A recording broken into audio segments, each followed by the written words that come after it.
Hello everyone, स्वागत है दोस्तों आज की इस वीडियो में। दोस्तों इस वीडियो में रेलगाड़ी से संबंधित जितने भी इंपॉर्टेंट सवाल एग्जाम में पूछे जाते हैं मैं कोशिश करूंगा आपको समझा दूं। बस आप वीडियो के एंड तक बने रहना, आप यहां से सीख के जाओगे। पूरा का पूरा कॉन्सेप्ट आसान तरीके से मैं समझा दूंगा। एक ही वीडियो में सभी प्रकार के कॉन्सेप्ट क्लियर हो जाएंगे। तो इस वीडियो को मिस मत करना। वीडियो पसंद आए तो लाइक जरूर कर देना और जाते जाते दोस्तों में शेयर भी कर देना। पहला सवाल देखो, एक एक कॉन्सेप्ट मैं आपको समझा दूंगा। सभी प्रकार के सवाल यहाँ पे लिए गए हैं, ठीक है। पहला सवाल एसएससी सीएचएसएल 2022 में पूछा गया सवाल है। सवाल कह रहा है कि 54 किलोमीटर प्रति घंटा की गति से चल रही 180 मीटर लंबी रेलगाड़ी द्वारा प्लेटफॉर्म पर खड़े एक व्यक्ति को पार करने में लिया गया समय कितना है। आसान सा सवाल है, बट मैं आपको कुछ समझाना चाहता हूं और बड़े ध्यान से समझिएगा। दो तरीके का क्वेश्चन पूछा जाता है। देखिए, सबसे पहला चीज जो होता है, कोई रेलगाड़ी होता है किसी व्यक्ति को पार कर रहा होता है। ये कोई व्यक्ति है, इसको पार कर रहा होगा, ठीक है। दूसरी रेलगाड़ी का भी दूसरा कॉन्सेप्ट है इसमें कि रेलगाड़ी है वो किसी प्लेटफॉर्म को या फिर किसी पुल को या फिर किसी सुरंग को पार कर रही होगी, ठीक है। या तो प्लेटफॉर्म को या ब्रिज को या फिर सुरंग को पार कर रही होगी। तो दोनों केस में क्या अंतर है सर? दोनों केस में अंतर ये है कि जब हम लोग डिस्टेंस निकालते हैं ना, टोटल डिस्टेंस निकालने के समय हम लोग ये देखते हैं कि यहाँ पे जो है अगर किसी व्यक्ति को या किसी खंभे को, बिजली के खंभे को पार कर रहा होता है तो उस केस में व्यक्ति का कोई लंबाई नहीं है, खंभे का कोई लंबाई नहीं है, ये तो हाइट है ना, लंबाई नहीं है इस प्रकार का, ठीक है। तो यहाँ पे क्या होता है, इस केस में टोटल डिस्टेंस जो होता है, रेलगाड़ी का जो लंबाई है यानी लेंथ ऑफ जो ट्रेन है वही डिस्टेंस हो जाता है। बट इस केस में क्या होता है, देखिए यहाँ पे अगर टोटल डिस्टेंस आपको निकालना होता है तो यहाँ एक तो रेलगाड़ी का है ही है, दूसरा चीज ये प्लेटफॉर्म का लंबाई भी ऐड हो जाएगा उसमें। तो दोनों मिलकर टोटल डिस्टेंस वहां पे बन जाता है, यानी length of train plus length of platform या फिर ब्रिज या फिर सुरंग। क्लियर है ये कॉन्सेप्ट? अगर ये कॉन्सेप्ट क्लियर है तो अब इस सवाल का आप जवाब दीजिए। आपसे कह रहा है कि 180 मीटर लंबी रेलगाड़ी द्वारा प्लेटफॉर्म पर खड़े एक व्यक्ति को पार किया जाता है। तो आपको पता है इस केस में डिस्टेंस क्या हो जाएगा? डिस्टेंस आपका होगा सर 180 मीटर हो जाएगा, ठीक है। उसमें कह रहा है समय निकालना है आपको। तो समय बराबर फॉर्मूला क्या होता है, एक बेसिक फॉर्मूला आपको ध्यान रखना है हमेशा। यहाँ पे जो होता है, देखिए चाल बराबर क्या होता है फॉर्मूला? चाल बराबर दूरी बटे का समय, दूरी बटा समय, यही से सारा फॉर्मूला बनता है। तो समय बराबर क्या हो जाएगा? समय बराबर आपका हो जाएगा डिस्टेंस अपॉन स्पीड, यानी दूरी बटा चाल। तो यहाँ पे देखिए दूरी आपके पास है, समय आपको निकालना यानी टाइम आपको निकालना है, तो डिस्टेंस अपॉन स्पीड हो जाएगा।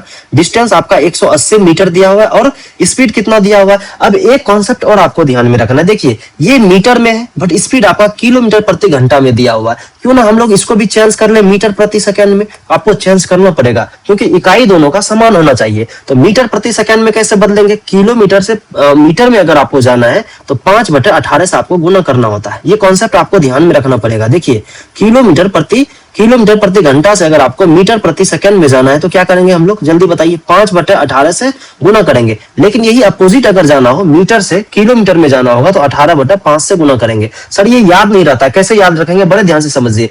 किलोमीटर बड़ा यूनिट होता है, मीटर आपका छोटा होता है। जैसे ही बड़े से छोटे में जाएंगे तो छोटे वाले से गुना करना है 5/18 से, लेकिन जब छोटे से बड़े में जाएंगे तो बड़े वाले से गुना करना है 18/5 से, ठीक है ना। इस दोनों में आपको पता ही होगा कौन बड़ी है कौन छोटी संख्या है। क्लियर है कॉन्सेप्ट? अब यहाँ पे क्या करेंगे, 54 में हम लोग गुना कर लेंगे। 54 में किससे गुना करेंगे? 5/18 से, क्योंकि मीटर प्रति सेकंड में बदलना। तो 18 या 54 यानी 5 या 15 मीटर प्रति सेकंड हो जाएगा। तो यहाँ से 15 से हम लोग भाग देंगे, 15 मीटर प्रति सेकंड, मीटर कर जाएगा। यहाँ से 15 से भाग देंगे तो 12 सेकंड आपका करेक्ट आंसर आ जाएगा, ऑप्शन नंबर बी। देखिए सवाल को समझाने में वक्त लगा, लेकिन मैं कोशिश कर रहा हूँ कि आपको पूरा का पूरा कॉन्सेप्ट दूं। इस वीडियो के बाद आपको कोई भी रेलगाड़ी का वीडियो नहीं देखना है, पूरा का पूरा कॉन्सेप्ट यहाँ पे कवर हो जाएगा। चलिए अगला सवाल देख लीजिए। अगला सवाल आपके पास जो है एसएससी सीजीएल टायर 2 में पूछा गया सवाल है, ठीक है। सीजीएल मेंस में सवाल पूछा 2022 में। सवाल कह रहा है कि एक रेलगाड़ी की लंबाई 330 मीटर है तथा वह 72 किलोमीटर प्रति घंटा की चाल से चल रही है। 710 मीटर लंबे किसी प्लेटफॉर्म को पार करने में यह कितना समय लगेगा? अभी मैंने आपको कॉन्सेप्ट बताया था कि व्यक्ति को पार करेगा तो टोटल डिस्टेंस जो होता है वो सिर्फ रेलगाड़ी की लंबाई होती है। जब रेलगाड़ी की लंबाई और किसी प्लेटफॉर्म को पार करेगा तो उसके इसमें दोनों लंबाई क्या हो जाता है? ऐड हो जाता है। तो यहाँ से टोटल डिस्टेंस कितना हो जाएगा आपका? आपको भी सर रेलगाड़ी का लंबाई 330 है और 710 मीटर जो है प्लेटफॉर्म का है, यानी दोनों जुड़ जाएगा। तो 330 मीटर प्लस 710 मीटर हो जाएगा। टोटल डिस्टेंस कितना हो जाएगा? 7 3 10 यानी 1040 मीटर आ जाएगा। 1040 मीटर आ गया। अब यहाँ पे देखिए स्पीड दिया हुआ आपके पास, स्पीड कितना दिया? 72 किलोमीटर प्रति घंटा। तो यहाँ पे आप क्या करेंगे? ऑप्शन भी आपका सेकंड में है तो इसको भी मीटर प्रति सेकंड में बदल लेंगे। किससे गुना करना पड़ेगा बाबू? 5/18 से। 18 से काटेंगे 4 बार में, यानी 20 मीटर प्रति सेकंड आपका यहाँ से स्पीड आ गया। तो यहाँ पे क्या करेंगे? अब टाइम आपको निकालना है ना, टाइम निकालेंगे तो क्या करेंगे? डिस्टेंस अपॉन स्पीड हो जाएगा। तो डिस्टेंस आपको पता है 1040 मीटर है और उसके बाद स्पीड आपका कितना है 20 मीटर प्रति सेकंड है। मीटर से मीटर ऐसे कैंसिल हो जाएगा और सेकंड ऊपर जाएगा तो भाग दे लीजिए 20 से, 20 पंजे का 100, 20 दूना 40 हो जाएगा। यहाँ से 52 सेकंड आपका राइट आंसर आ जाएगा। ऑप्शन का है option number A is the correct answer of this question. I hope कि आपको दोनों प्रकार का ये कॉन्सेप्ट क्लियर हो गया होगा। वीडियो को एक बार लाइक जरूर कीजिएगा, ठीक है, लाइक कीजिएगा तभी मजा आएगा। अगला क्वेश्चन देखिए, और बेहतरीन कॉन्सेप्ट आपको देखने को मिलेगा। अब जो रेलगाड़ी में पूछा जाता है ना, ये कॉन्सेप्ट काफी ज्यादा पूछा जाता है। आप एसएससी सीपीओ में देखिए 2024 में पूछा गया, शिफ्ट 1 में सवाल कह रहा है कि 140 मीटर और 120 मीटर लंबी दो रेलगाड़ियां क्रमशः 60 किलोमीटर प्रति घंटा और 78 किलोमीटर प्रति घंटा की चाल से एक ही दिशा में चल रही है, एक ही दिशा में चल रही है, कितने समय बाद में एक दूसरे को पूरी तरह से पार कर लेंगे। अब ये वाला कॉन्सेप्ट समझिए। इस कॉन्सेप्ट में क्या होता है, यहाँ पे रिलेटिव स्पीड का कॉन्सेप्ट आता है। कैसे आता है सर? देखिए, या तो दोनों रेलगाड़ी एक ही दिशा में चल रही होगी या दोनों रेलगाड़ी अपोजिट डायरेक्शन में चल रही होगी, एक इधर तो एक इधर, ठीक है। इस प्रकार का दो कॉन्सेप्ट यहाँ पे भी बनता है। अगर सेम डायरेक्शन में चलेगा, सेम डायरेक्शन में अगर चलेगा तो उस केस में क्या होता है, रिलेटिव स्पीड जो हम लोग निकालते हैं, रिलेटिव स्पीड किसको कहते हैं, मतलब एक दूसरे के रिलेशन में जो स्पीड होता है, तो रिलेटिव स्पीड का वहां पे हम लोग जैसे निकालते हैं तो वो डिफरेंस निकाल लेते हैं दोनों की स्पीड का, ठीक है। लेकिन जब अपोजिट डायरेक्शन में वो चल रहा होगा, अपोजिट डायरेक्शन में, तो उस केस में रिलेटिव स्पीड कैसे निकालेंगे, दोनों को ऐड कर देंगे। क्या करेंगे? ऐड कर देंगे। सवाल के माध्यम से हम लोग समझते हैं। सवाल यहाँ पे कह रहा था कि दोनों एक ही दिशा में चल रही है, मतलब ये वाला केस आपके पास है। तो इस केस में रिलेटिव स्पीड क्या हो जाएगा, दोनों का स्पीड का डिफरेंस, यानी एक चल रहा था 78 किलोमीटर प्रति घंटा से, दूसरा चल रहा था 60 किलोमीटर प्रति घंटा से। इसका अंतर कितना हो जाएगा, आप कहोगे सर 18 किलोमीटर प्रति घंटा, 18 किलोमीटर प्रति घंटा इसका अंतर हो गया। इसको भी मीटर प्रति सेकंड में बदल लेते हैं, क्योंकि यहाँ पे देखिए लंबाई भी मीटर में दिया हुआ है, ऑप्शन भी आपका सेकंड में है। तो इसको मीटर प्रति सेकंड में बदलने के लिए 5/18 से गुना कर लेंगे तो कितना हो जाएगा, 5 मीटर प्रति सेकंड। 5 मीटर प्रति सेकंड आपका रिलेटिव स्पीड आ गया, ठीक है। अब देखिए, अब आपसे पूछ रहा था कि एक दूसरे को पार करने में कितना समय लगेगा, यानी आपसे टाइम पूछा गया। तो टाइम बराबर आपको फॉर्मूला पता है कि डिस्टेंस अपॉन क्या होता है, डिस्टेंस अपॉन स्पीड। अब यहाँ स्पीड कौन सा होगा, तो यही रिलेटिव स्पीड होगा जो आपने निकाला है। सर डिस्टेंस कौन सा होगा, डिस्टेंस में आपका कॉन्सेप्ट क्लियर होना चाहिए। बड़े ध्यान से देखिए, दो यहाँ पे ट्रेन है, 140 मीटर और दूसरे का लंबाई 120 मीटर। जब एक दूसरे को पार करेगा तो अपने ही लंबाई को पार कर रहा होता है। तो इस केस में क्या होता है, दोनों का लंबाई वहां पे क्या करेंगे, हम लोग जोड़ देंगे तो टोटल डिस्टेंस आपका निकल जाएगा। टोटल डिस्टेंस कितना हो जाएगा, 140 प्लस 120 कितना हो जाएगा, 260 हो जाएगा। तो 260 बटे का स्पीड कितना है, 5, ठीक है। ये भी मीटर में था, ये मीटर प्रति सेकंड में। आप इसको काट लीजिए, 5 बार में काटेंगे 25, 5 दूना 10, यानी मीटर मीटर तो ऐसे ही कैंसिल। 52 सेकंड आपका करेक्ट आंसर आ जाएगा। 52 second is the right answer of this question. Option number A is the correct answer. Clear है? आइए दूसरा सवाल देखते हैं। और भी आपको बस यहाँ पे दो कॉन्सेप्ट ध्यान में रखना है कि अगर सेम डायरेक्शन में होगा तो रिलेटिव स्पीड का डिफरेंस निकाल लेंगे हम लोग रिलेटिव स्पीड निकालने के लिए। अगर वो अपोजिट डायरेक्शन में होगा तो रिलेटिव स्पीड कैसे निकाल लेंगे, दोनों के चाल को जोड़ लेंगे। और डिस्टेंस तो आपको पता ही, दोनों का रेलगाड़ी का लंबाई का क्या करेंगे हम लोग, उसमें ऐड कर देंगे, यानी योग निकाल लेना आपको। अगला सवाल पढ़िए। अगला सवाल देखिए क्या कह रहा है। ये सीजीएल 2023 में पूछा गया है, ठीक है, टायर 1 में, यानी प्री में पूछा गया। सवाल कह रहा है कि एक ट्रेन 70 किलोमीटर प्रति घंटा की चाल से चल रही है और समान दिशा में 34 किलोमीटर प्रति घंटा की चाल से चल रही दूसरी ट्रेन को 25 सेकंड में पार कर लेती है। अब देखिए कॉन्सेप्ट सेम है। क्या कह रहा है कि सेम डायरेक्शन में चल रहा है, सेम डायरेक्शन में, इधर चल रहा है और ये भी इधर चल रहा है, सेम डायरेक्शन में। तो सेम डायरेक्शन में अगर रिलेटिव स्पीड आपको निकालना है तो आप क्या करते हैं सर, डिफरेंस निकालते हैं। एक 70 है, एक 34 है, तो डिफरेंस कितना हो जाएगा, जल्दी से मुझे बताइए। आप माइनस करोगे तो कितना हो जाएगा, 34 46, यानी 36 किलोमीटर प्रति घंटा।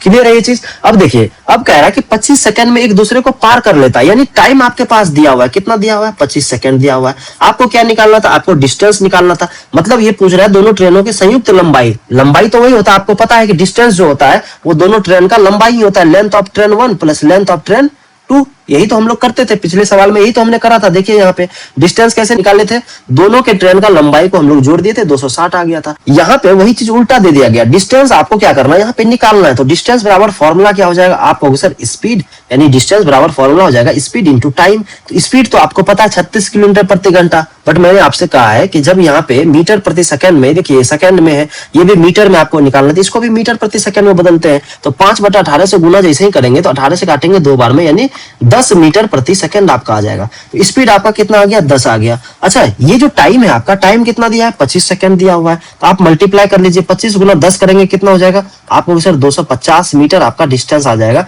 और यही पूछा था दोनों ट्रेनों का संयुक्त लंबाई यानी दोनों को जोड़ के जो लंबाई होगा वो कितना होगा, 250 मीटर आपका करेक्ट आंसर हो जाएगा। यहाँ पे लिखा हुआ मीटर में आपको निकालना है। आई होप कि आपको ये चीज समझ में आ गया होगा। अब अगला सवाल देखिए, अगला कॉन्सेप्ट आपको और भी क्लियर हो जाएगा इस सवाल को देख के। एसएससी जीडी 2025 में पूछा गया सवाल है। सवाल कह रहा है कि दो ट्रेन विपरीत दिशाओं में 60 किलोमीटर प्रति घंटा और 50 किलोमीटर प्रति घंटा की चाल से चल रही है। विपरीत दिशा में, अभी तक आपने देखा था सेम डायरेक्शन में चल रहा था, अब एक इधर चल रही है और एक इधर चल रही है, यानी अपोजिट डायरेक्शन में। तो अपोजिट डायरेक्शन में सबसे पहले कॉन्सेप्ट क्लियर होना चाहिए कि रिलेटिव स्पीड कैसे निकालते हैं। सर दोनों को जोड़ देते हैं। क्या करते हैं हम लोग, दोनों को जोड़ते हैं। एक अगर इधर से आ रहा है, एक इधर से आ रहा है, तो दोनों को हम लोग क्या करेंगे, जोड़ देंगे। स्पीड जुड़ेगा ना, क्योंकि वो दोनों एक दूसरे के करीब आ रहा है। तो वहां पे क्या हो जाता है, रिलेटिव स्पीड निकालने के लिए दोनों की स्पीड को हम लोग जोड़ देते हैं। तो ये कितना हो जाएगा, 60 और 50 कितना हो जाएगा, 110 किलोमीटर प्रति घंटा हो जाएगा। ठीक है, 110 किलोमीटर प्रति घंटा। अब देखिए कह रहा है एक ट्रेन का लंबाई 430 मीटर है, यानी एक का लंबाई दिया हुआ है 430 मीटर और दूसरे का लंबाई नहीं दिया हुआ है।